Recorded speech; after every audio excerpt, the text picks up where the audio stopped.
Halo teman-teman, aku mau kasih tahu nih tentang pengertian komunikasi bisnis. Siapa anak manajemen? Komunikasi bisnis ini dibahas di semester 5 kalau di tempat saya kuliah.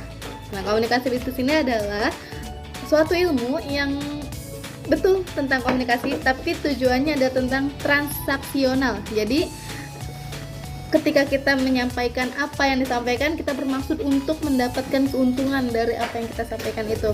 Biasanya bisa terbagi di personal dan impersonal. Kalau personal itu komunikasi bisnis yang disampaikan antara sesama pengurus atau manajemen di perusahaan tersebut. Itu namanya personal. Kalau komunikasi bisnis impersonal itu biasanya disampaikan kepada mitra kita atau calon mitra kita, investor kita. Nah, teman-teman juga harus tahu dalam ilmu komunikasi bisnis ini ada strukturnya, jenisnya, unsurnya yang harus kita pahami. Untuk unsurnya ada 5W 1H. Yang pertama what. Apa sih yang mau kita sampaikan kepada dia, kepada pendengar, kepada calon investor misalnya, atau kepada karyawan kita gitu. Lalu why. Kenapa kita bilang itu? Kenapa kita sampaikan hal itu? Misalnya tujuannya untuk bekerja sama atau tujuannya untuk memperbaiki kinerja gitu ya. Terus who, siapa yang mau mendengarkan kita?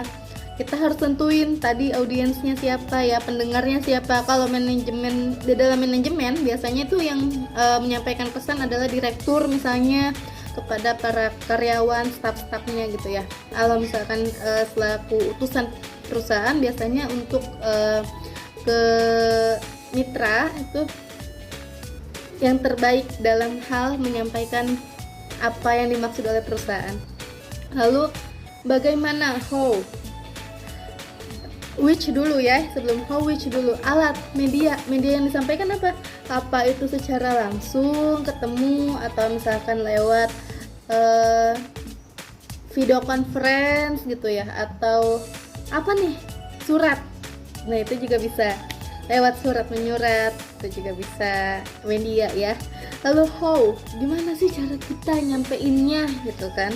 Belajar itu tekniknya. Untuk how ini adalah yang paling berat dan kunci berhasil atau tidaknya proposal yang kita ajukan, berhasil atau tidaknya usulan project yang kita ajukan gitu, dan berhasil atau tidaknya kita mengendalikan manajerial kita di perusahaan itu.